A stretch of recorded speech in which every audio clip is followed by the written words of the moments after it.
Je vais introduire l'offrande florale d'aujourd'hui. La 13e par laquelle nous donnons toute gloire, récompense et reconnaissance à Dieu le Père, Dieu la Trinité, qui nous a donné beaucoup de fruits pendant le premier semestre d'année, jusqu'à ce que le fermier récolte des bons fruits. Il doit montrer des efforts. C'est pour cela que nous remercions notre pasteur principal qui abrite chaque âme avec tout son cœur. Nous voulons pas être suivis par le monde, nous voulons seulement vivre dans la vérité, mener une vie pure et propre. Avec cet espoir, nous offrons l'offrande florale sur la chair. Merci. Et chers frères et sœurs, alors que les Israélites atteignaient le désert de Sinaï lors de leur exode, Dieu appela Moïse au mont Sinaï. Dans Exode chapitre 20 à 23, Dieu a donné les 10 commandements, les statuts que son peuple devait suivre. Alors que Dieu terminait ses paroles sur le commandement et le statut, Dieu ordonna aux Israélites de ne jamais servir d'idole et de célébrer 3 fêtes nationales lorsqu'ils entreraient dans le pays des Canaan. Les 3 fêtes nationales observées sont la fête des pains sans levain, la fête de la moisson et la fête de la récolte. Et d'abord, Exode 23, 15 nous dit « Tu observeras la fête de pain sans levain pendant 7 jours, au temps fixé dans le mois des épis. Tu mangeras des pains sans levain, comme j'en ai été donné l'ordre, car c'est dans ces mois que tu es sorti d'Égypte. » Il y a des pains sans levain et des pains avec du levain. Quand vous préparez, vous devez mettre levure pour que cela puisse augmenter de volume et c'est bien pour manger. Et sans cela, dans le levain, le pain va devenir très dur et solide. Mais Dieu a dit aux Israélites de manger du pain sans levain. Et il faisait du pain avec la farine de froment, la farine de blé. Et comme il sortait rapidement, c'est parce qu'il n'avait même pas le temps de préparer le vin le vin plutôt pour leur pain. Les Israélites ne les ont pas laissés quitter Israël facilement. Ils se sont sortis à la hâte. Ils devaient normalement quitter ces presbytères. Ils n'ont pas eu le temps de tout préparer, les Israélites. Ils ont quitté à la hâte. Et c'est pour cela qu'ils ne pouvaient pas avoir le levain pour célébrer cela, pour se souvenir de cela.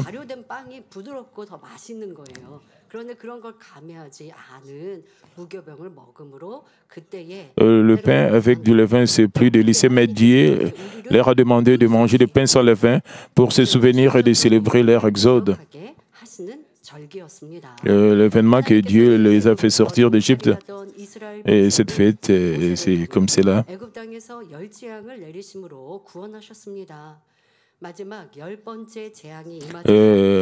Par l'intermédiaire de Moïse, Dieu a sauvé les Israélites et réduit en esclavage en Égypte par le 10 plaies.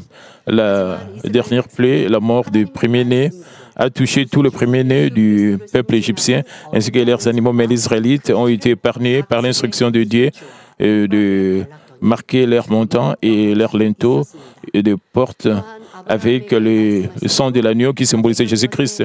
La promesse de Dieu envers Abraham s'est accomplie lorsque les Israélites, esclaves pendant 400 ans, se sont dirigés vers le pays où coule le lait et le miel.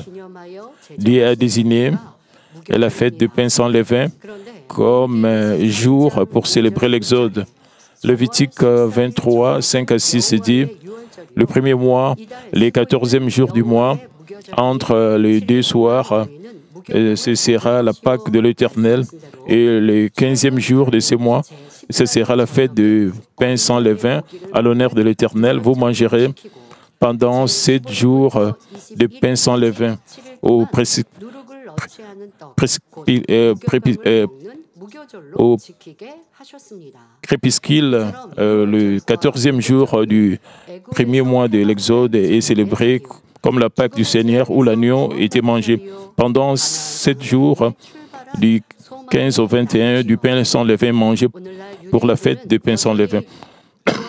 La Pâque et la fête de pain sans levain signifient la libération des Israélites, leur délivrance des fléaux et leur espoir pour le pays des Canaan. Aujourd'hui, le peuple juif célèbre toujours la Pâque et la fête de pain sans levain, mais les chrétiens célèbrent Pâque en souvenir de la mort et de la résurrection de Jésus-Christ, qui est la représentation spirituelle de l'agneau pascal et du pain sacré de la fête de pain sans levain.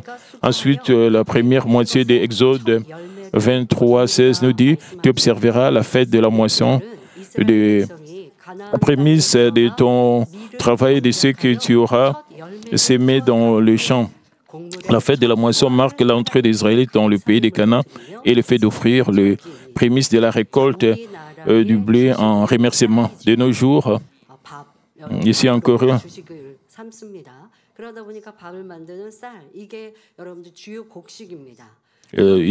notre nourriture principale, c'est le riz. Mais dans d'autres pays, ils mangent le pain. C'est la même chose avec Israël, la farine de blé, parce que le pain, c'est leur nourriture principale. Dieu leur a demandé d'observer la fête de la moisson des prémices. De nos jours, de nombreux fidèles ne travaillent pas dans le secteur agricole.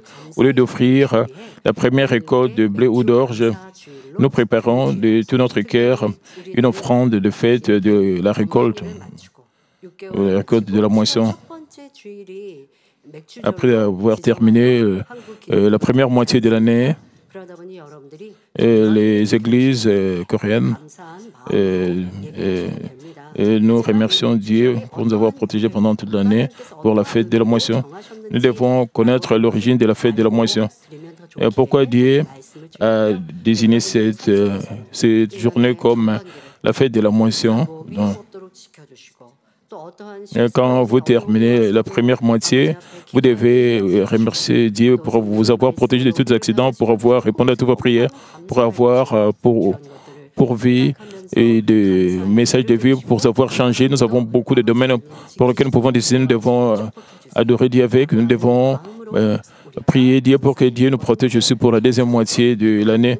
C'est pour cela nous préparons nos offrandes d'action de grâce pour cette deuxième partie.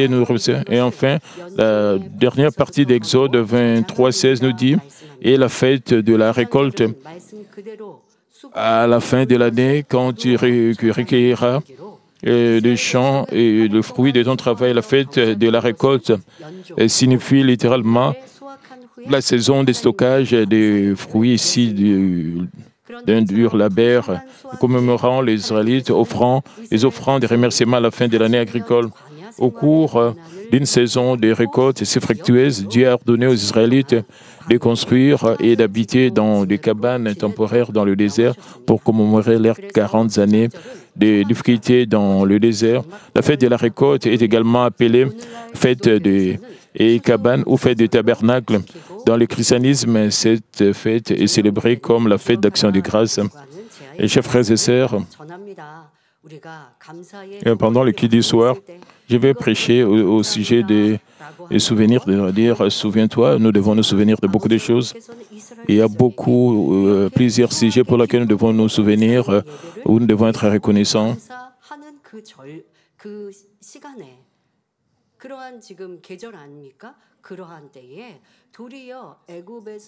Dieu a désigné des saisons spéciales. Dieu a voulu qu'ils puissent se souvenir de Dieu qui les a fait sortir d'Égypte. Nous devons nous souvenir des significations. Pendant le moment de bénédiction, nous devons remercier Dieu. Nous devons être reconnaissants, nous devons être joyeux. Nous devons penser. Et si nous n'avions pas rencontré Dieu, nous serions en train de vivre dans des souffrances et des afflictions du monde. Nous allons poursuivre les choses inutiles, mais nous avons gagné une nouvelle vie. Nous devons une fois de plus remercier Dieu en nous comparant comment est-ce que nous vivons ou si nous n'avions pas rencontré Dieu, comment nous allons vivre. Nous ne devons pas être dans la dépression en pensant à notre passé. Nous ne devons pas être déprimés parce que nous sommes vraiment joyeux et nous sommes reconnaissants. Même si nous vivions dans la tristesse dans le passé, mais puisque nous comparons le présent au passé, nous avons plusieurs raisons de remerciement. Disons que vous souffrez dans le passé, et vous étiez dans des tribulations, des épreuves, mais vous êtes repentis. Et maintenant, vous êtes remplis de la joie du salut.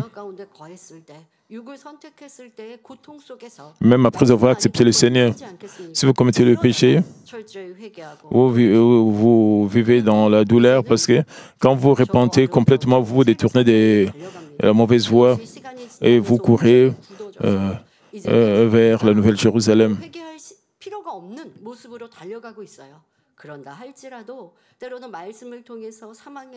Et disons,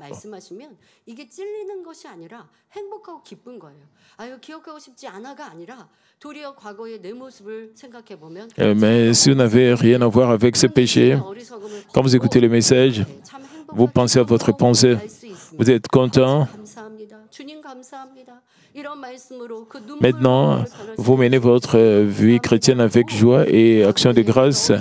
Et vous remerciez aussi le berger qui vous a changé avec de l'art, même si nous pensons aux pensées où nous vivions dans la stupidité, mais nous sommes encore reconnaissants. Mais si vous vivez encore dans le péché, vous ne voulez pas penser à votre passé. Mais si vous êtes complètement repenti, parfaitement repenti, alors vous n'avez pas à regretter, vous allez remercier Dieu.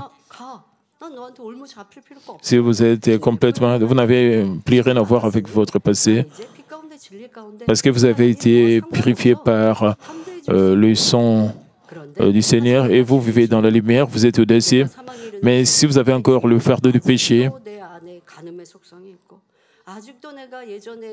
vous avez encore les adultères de l'adultère, vous avez encore les attributs de certaines natures pécheresses, vous vous sentez seul, vous vous sentez accablé, affligé, et à chaque fois que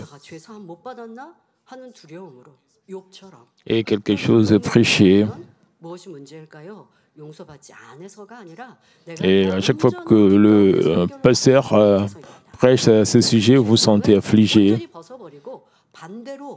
Mais une fois que vous êtes complètement débarrassé de ces attributs pécheurs, vous êtes délivré de ces péchés, vous êtes libre et vous êtes complètement délivré de votre péché. De cette manière, vous avez plusieurs raisons d'action de grâce, de remercier Dieu. Quand vous passez à votre passé, vous êtes plus reconnaissant. Ce n'est pas que vous soyez dans la dépression quand vous pensez à votre passé.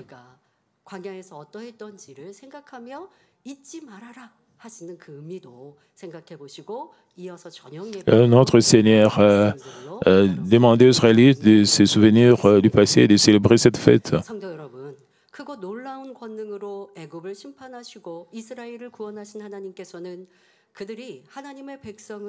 Mes frères et sœurs, Dieu a jugé l'Égypte et a sauvé Israël. Avec une puissance grande et étonnante, Dieu a également donné aux Israélites le commandement des commandements et des lois, afin qu'ils puissent bénéficier de véritables bénédictions, être déçus de toutes les nations. Exode 23, 14 dit, 3 fois par année, tu célébreras de fêtes en mon honneur. Et ce qui signifie que nous devons offrir 3 fêtes nationales suivant les paroles de Dieu. Cette Église célèbre les fêtes chaque année en organisant la Sainte Seine à 3 reprises, à Pâques, à la fête des récoltes ou la fête de la moisson et à la fête d'action de grâce. Dans le cadre de la fête des récoltes, nous organiserons une Sainte Seine le soir à travers les sermons d'aujourd'hui, que vous puissiez réaliser ce que vous devez faire pour devenir des fruits bons et désirables comme les prémices offertes à la fête de la moisson ou à la fête de la récolte. À mesure que la venue du Seigneur se rapproche, j'espère que vous graverez dans votre cœur les moyens de conduire autant d'âmes que possible au salut et d'être une joie devant Dieu. Chers frères et sœurs, aujourd'hui, c'est le dimanche de la fête des récoltes, un jour où nous rendons grâce et gloire à Dieu et qui nous a protégés au cours de la première moitié de l'année avec du comme une flamme de feu et nous a donné de nombreuses bénédictions. Joignons nos mains devant Dieu et applaudissons pour la gloire de Dieu. Cette année particulièrement, notre grand pape pour Manmin, en accord avec cela, les membres de notre Église sont devenus plus zélés et pleins d'espoir pour la Nouvelle Jérusalem. La ferveur pour le royaume de Dieu est si ardente dans chaque paroisse et dans chaque groupe missionnaire que le dépliant de l'Église, les gens qui ont rencontré Dieu est épuisé peu après sa publication. Et certaines paroisses, les membres de certaines paroisses distribuent ce dépliant de l'Église à chaque fois qu'ils rencontrent les gens dans des rues et ils partagent l'Évangile. En partageant l'Évangile, ils portent de fruits. Nous écoutons de tels témoignages touchants. Dans certains cas, quelqu'un a partagé l'Évangile. En partageant l'Évangile, et quelqu'un a accepté l'Évangile et a visité les sanctuaires locaux.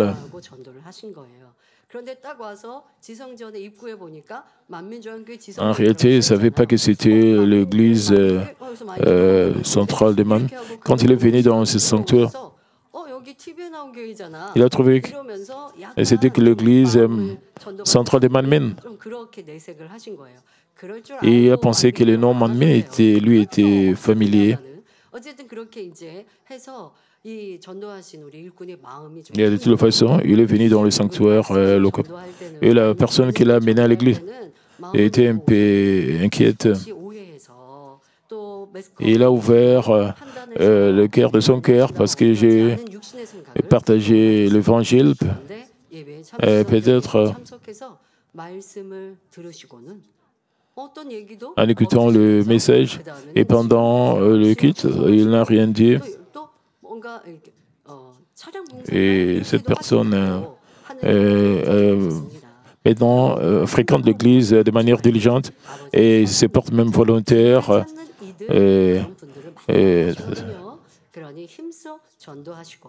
Nous devons vraiment partager l'évangile et porter de bons fruits parce que cette personne a trouvé la vérité de l'Église. Nous devons offrir la joie de la récolte, la joie de la moisson sans réserve. Le premier semestre a été marqué par des voyages missionnaires actifs à l'étranger qui ont porté beaucoup de fruits dans des pays comme la Colombie, le Pérou, la République démocratique du Congo, le Kenya, la Malaisie, le Japon, etc. Les réunions de guérison divine organisées tous les 2 mois ont transcendé le temps et l'espace avec diverses œuvres de guérison et de bénédiction partout dans le monde. Elles ont permis à beaucoup de personnes de rencontrer directement le Dieu vivant. Les gens confessent ce que nous partageons, c'est biblique et c'est l'évangile pur. Cela n'est pas souillé des pensées humaines et les gens se réjouissent. Ils veulent collaborer avec nous, ils veulent s'associer à nous. Comme donc de plus, les 3 réunions de Daniel, au cours du premier semestre, on nous a amené à offrir des prières d'une profondeur spirituelle sous l'inspiration. Nous portons des fruits abondamment partout. Et donc, comme je le disais, les réunions de guérison divine organisées tous les 2 ont transcendé le temps et l'espace avec diverses œuvres de guérison et de bénédiction partout dans le monde. Et ils ont permis à beaucoup de personnes de rencontrer directement le Dieu vivant. De plus, les réunions de prière de Daniel avec V tenues au cours du premier semestre nous ont amenés à offrir des prières d'une profondeur spirituelle sous l'inspiration du Saint-Esprit. Il y a également eu une visite à la maison de prière de Gethsemane pour les ouvriers de l'Église, un événement de l'eau douce de Moine, une croisière sur le fleuve des Cérizés et la campagne de lecture de Biche. Je rends grâce et gloire à Dieu le Père qui nous a bénis avec une vie chrétienne joyeuse, nous permettant d'être remplis du Saint-Esprit, de la vérité et de développer quotidiennement notre foi, de pratiquer l'amour de Christ et de déborder l'espérance pour les ciels. Mais même si je sais que vous avez toujours été reconnaissant, mais particulièrement aujourd'hui, alors que vous assistez à ces kits, je vous exhorte à remercier tout particulièrement Dieu qui nous a protégés et accompagnés pendant la première moitié de l'année 2024. Chers frères et sœurs en Christ, le passage biblique d'aujourd'hui montre la tristesse de Jésus, car la moisson était abondante, mais les ouvriers étaient peu nombreux. Un agriculteur travaille dur pour cultiver son champ et le défrichant au printemps en le fertilisant et en l'arrosant aux moyens appropriés après avoir sémé les graines en éliminant les mauvaises herbes et en se débarrassant des insectes nuisibles. Au moment de la récolte, le cœur du fermier serait ravi et content de voir un champ plein de fruits bons et désirables et considérerait que l'effort en vaut la peine. Mais alors que le champ regorge de fruits à récolter, mais qui a peu ou pas d'ouvriers pour aider à les récolter, à quel point l'agriculteur se serait découragé. Si vous manquez le moment pour récolter, et la quantité de récoltes diminue inévitablement. S'il est trop tard, vous devrez peut-être jeter des récoltes. Ainsi, si la période de récolte approche et qu'il n'y a pas assez d'ouvriers, un agriculteur a désespérément besoin d'ouvriers fidèles et compétents. Frères et sœurs, cela reflète le cœur de Dieu alors qu'il regarde la terre où nous vivons au point culminant de la culture humaine. Depuis le début de la culture humaine, Dieu n'a cessé de cultiver pour récolter de bonnes graines. À travers le grand raffinement dans l'Église, Dieu nous a aidés à découvrir le ténèbre caché en nous, à nous débarrasser du mal dans la nature à travers l'évangile de la sanctification et à devenir sanctifiés et de bons grains, c'est-à-dire ces véritables enfants. Il est maintenant temps de prendre la faucille et de récolter les récoltes. Dans Marc 4, 26 à 29, Jésus a dit métaphoriquement, il dit encore, il est né du royaume de Dieu comme quand un homme jette de la sémence en terre et qu'il dorme ou qu'il veille nuit et jour, la sémence germe et croît sans qu'il sache comment.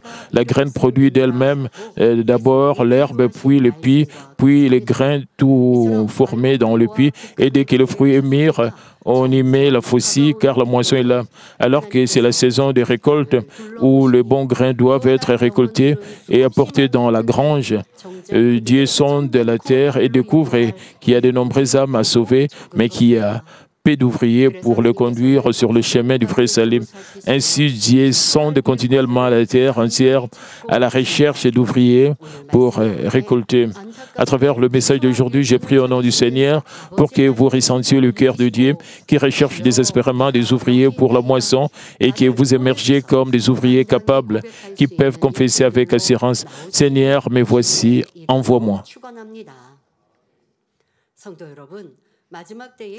Chers frères et sœurs, que devons-nous faire pour aider à conduire de nombreuses âmes au salut, à récolter de bons grains et apporter de la joie à Dieu en ces temps de la fin? Premièrement, nous devons atteindre l'amour du Seigneur dans nos cœurs et répandre l'Évangile. Notre Dieu a envoyé son Fils bien-aimé sur cette terre pour nous racheter, l'abandonnant sans ménagement pour le pécheur. Jésus a obéi à la volonté de Dieu sans aucun doute et descendu sur terre sous la forme d'un serviteur, a subi toutes sortes de mépris et a subi une horrible crucifixion au nom de tous les pécheurs. À travers cet amour et ce sacrifice, le chemin du salut s'est largement ouvert à l'humanité. Quiconque se répand de ses péchés, accepte Jésus-Christ comme son sauveur, peut recevoir le Saint-Esprit comme don et naître de nouveau en tant qu'enfant de Dieu. En naissant de nouveau d'eau et du Saint-Esprit, vous devenez une nouvelle créature en Christ. Vous êtes libérés de la loi du péché et de la mort et vous pouvez vivre une vie remplie de bonheur et de paix en vous réjouissant avec l'espoir de la vie éternelle. Et si vous réalisez combien l'amour est grand et combien la grâce est précieuse dans votre cœur, Comment devriez-vous considérer les nombreuses âmes qui ne connaissent pas encore Dieu? Avec l'amour de Dieu et le cœur sincère du Seigneur, vous voudriez les conduire sur le chemin de la vie et du salut. Et vous voudrez partager avec eux l'amour que vous avez expérimenté, parce qu'ils poursuivent les choses inutiles du monde et ils souffrent. Votre cœur est brisé. Et à cause de cela, puisque vous connaissez l'amour de Dieu, vous connaissez Dieu, vous vivez dans la joie. C'est pour cela que vous voulez partager cela avec et vous êtes rempli de passion pour partager cela. Parce que vous avez été sauvé, vous voulez aussi sauver. Et Dieu le Père, le Seigneur, veulent sauver aussi les âmes pour la culture humaine. C'est pour cela que nous sommes reconnaissants. Puisque nous aimons Dieu, notre Seigneur, nous sommes remplis de la passion de sauver les âmes.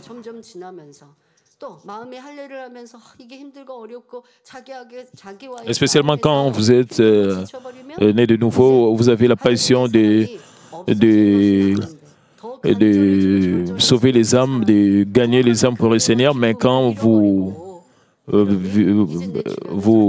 direz dans votre vie chrétienne, vous commencez à négliger l'évangélisation, vous n'évangélisez plus, vous êtes trop occupé à vous débarrasser de vos péchés. C'est-à-dire que vous avez perdu le premier amour du Seigneur, le premier amour de Dieu. Vous avez, parce qu'au début, quand vous étiez chrétien, vous avez l'habitude d'évangéliser à tout moment. Et si vous avez quelqu'un que vous aimez qui veut tomber dans le feu de l'enfer, est-ce que vous allez le laisser? Vous allez essayer de sauver la personne que vous aimez. Selon le degré de votre amour, la passion sera différente. Et si vous ne l'aimez pas, je peux dire, je ne peux rien faire. Je ne peux pas tomber dans ces trous de feu pour sauver cette personne. Mais si vous aimez la personne, vous n'avez pas calculé. Vous irez vers toutes ces personnes qui ne connaissent pas le Seigneur et vous allez, disons que votre enfant bien-aimé veut tomber dans le trou de l'enfer, vous allez risquer votre vie pour sauver votre enfant. Vous n'allez pas penser à ceci, cela. Si vous aimez vraiment votre enfant, vous ferez cela. Et quand nous pensons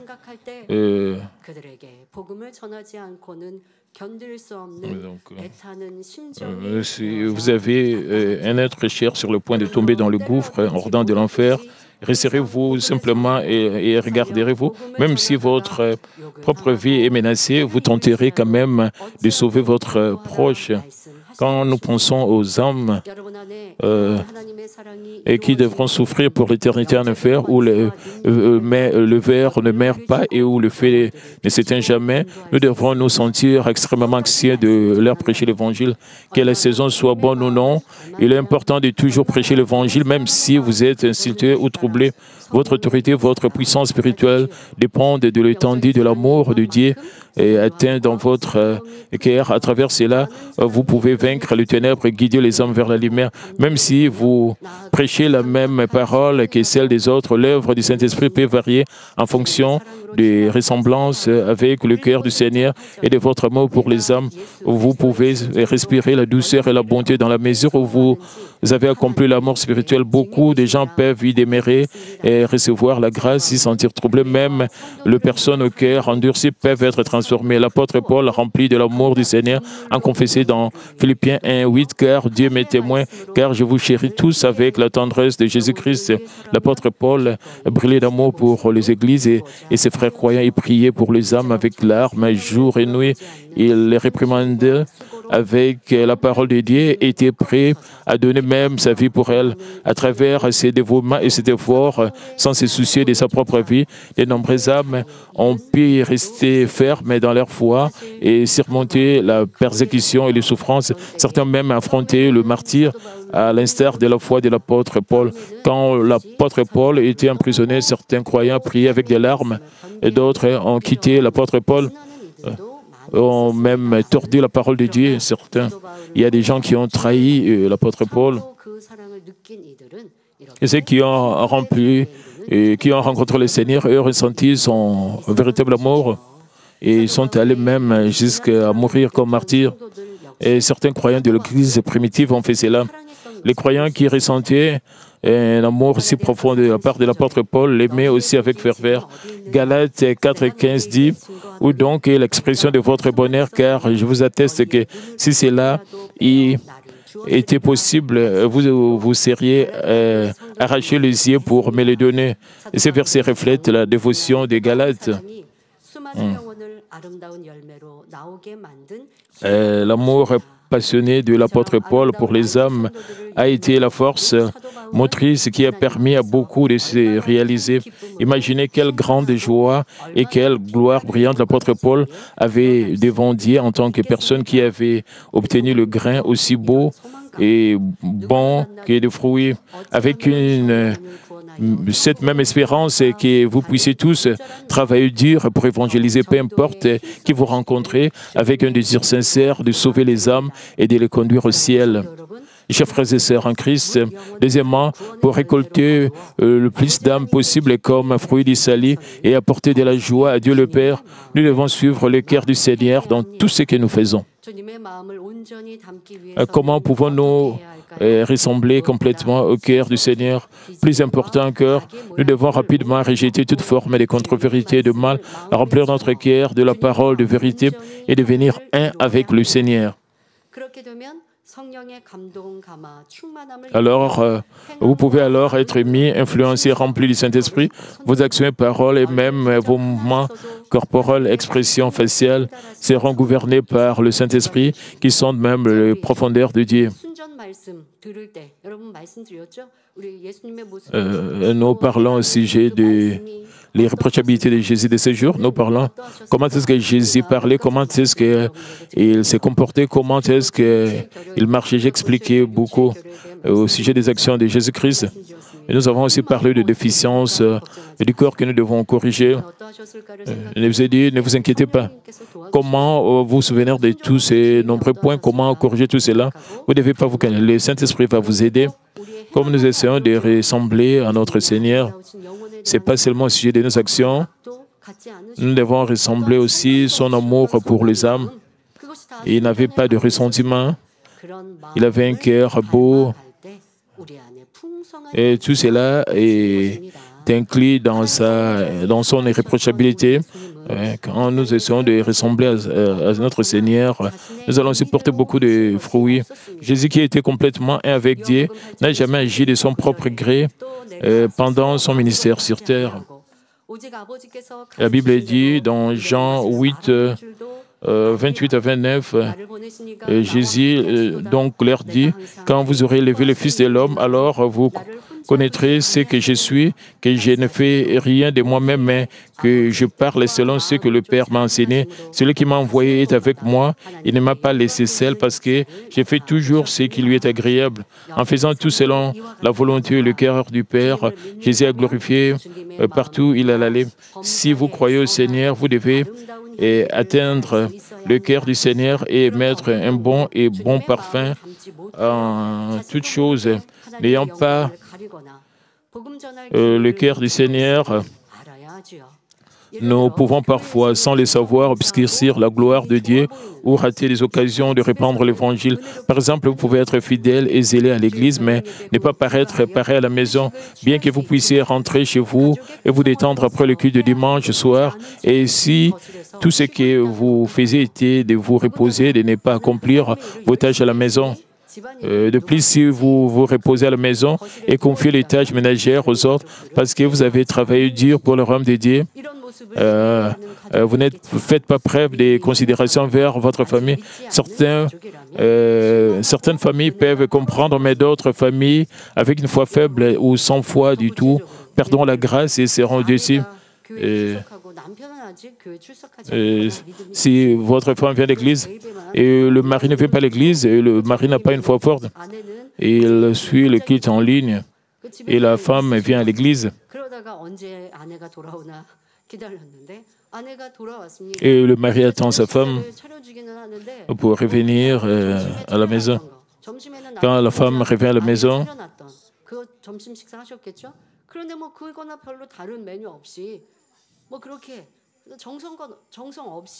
Elle dresse la table, mais elle n'a pas dressé la table de toute sincérité.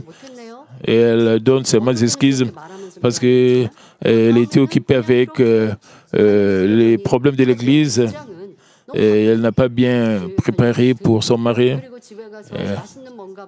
En réalité, elle était occupée pour les problèmes de l'Église. C'était difficile pour elle de rentrer à la maison et de préparer toute la nourriture possible.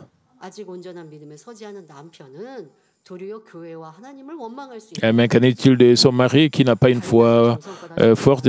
Son mari va commencer à avoir des ressentiments contre Dieu et le mari ne va pas aimer cela. C'est pour cela que les femmes doivent préparer en avance, tout préparer, comme Madame Libongnim, préparer tout le samedi, préparer tout ce qui a été nécessaire pour le dimanche, préparer toute la nourriture et préparer tout.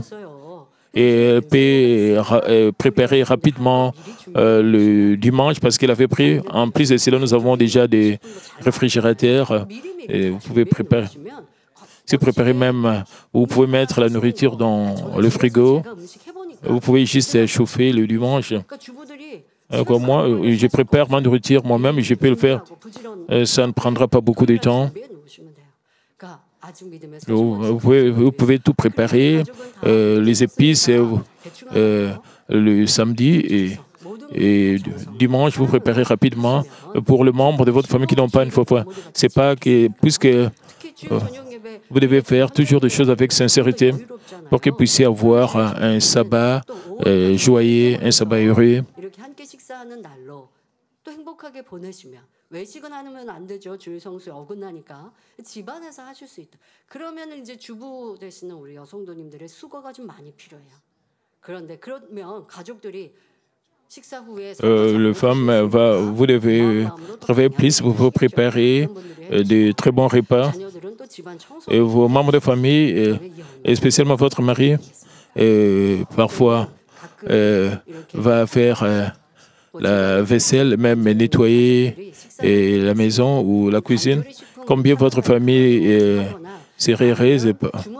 Dans notre famille, nous mangeons ensemble. Parfois, nous commandons de la nourriture. Nous mangeons ensemble dans ma maison. Parfois, nous mangeons ensemble dans ma chambre. Et nous devons aussi laver les assiettes et tout le monde veut faire la vaisselle. Le pasteur Migyang veut laver, pasteur Migyang lui veut aussi faire autre chose. Tout le monde, Madame Libongnim aussi. Nous ne voulons pas que notre mère puisse faire toutes choses seule. Nous sommes très occupés, nous servons les uns les autres. Et combien nous sommes heureux dans notre famille. Les autres personnes vont dire, puisque je suis épuisé, puisque je viens de l'église, ma famille va me comprendre. Non, c'est pas bien. Et ça, c'est pas un service parfait. Donc, c'est-à-dire, nous manquons de quelque chose si nous sommes comme cela. Et cela va pousser les membres de notre famille même de ne pas avoir la foi ou de perdre la foi. Donc, nous devons être très sages. Si vous souriez toujours joyeusement et agissez avec courtoisie devant les autres, mais que vous énervez ou que vous parlez grossièrement à la maison, vous pouvez blesser les sentiments de votre famille. Même si nous ne devons pas dire des choses, puisque nous sommes proches et nous pouvons faire des choses comme nous voulons, non. Vous devez faire les choses de manière sincère. Partout où vous êtes. Et vous ne devez pas changer à l'église, vous êtes gentil à la maison, vous êtes méchante, c'est pas comme cela. Et différentes sortes de personnes devront traiter les autres avec la même sincérité. Et cela signifie que si vous servez seulement, vous allez souffrir de pertes. Non, quand vous servez, vous êtes content. C'est le bon cœur, le beau cœur du Seigneur. Et ce sont les attributs de l'irréprochabilité de notre Seigneur. Parce que je sers toujours. Alors, qu'est-ce que je vais gagner en retour? Vous allez recevoir beaucoup de récompenses au ciel. Vous devez circoncire votre cœur, vous devez remplir votre cœur avec, vous devez remplir votre cœur du cœur du Seigneur. Donc, pour répandre le parfum de Christ, vous devez être plus diligent que les autres et toujours rechercher d'abord l'intérêt des autres, même si vous êtes extrêmement proche ou si vous vous sentez mal à l'aise avec eux. Pour ce faire, votre cœur ainsi que votre apparence extérieure doivent être transformés. Lorsque les bonnes actions et la sincérité jaillissent d'un cœur transformé, vous pouvez mettre le parfum du Christ. Parfois, en étant trop zélé, une personne peut donner du fil à retordre à ceux qui sont encore faibles dans la foi. Par exemple, une personne zélée peut dire de manière blessante à un frère encore jeune dans la foi ou aux prises avec une épreuve, pourquoi n'a-t-il pas la foi pour la surmonter? Ou bien il peut pousser les nouveaux croyants qui viennent de s'enregistrer à s'aimer afin qu'ils puissent récolter et recevoir des bénédictions en leur disant d'offrir de grandes quantités d'offrandes. Il est important de se rappeler que la vérité peut devenir un fardeau et rendre la vie des autres difficile si nous essayons de le forcer ou de le pousser, que vous puissiez tous bien comprendre cela et prendre soin des âmes avec le cœur du Seigneur qui ne brise point un roseau cassé, ni n'éteint un lumignon qui fume avec l'amour sacrificiel du Seigneur.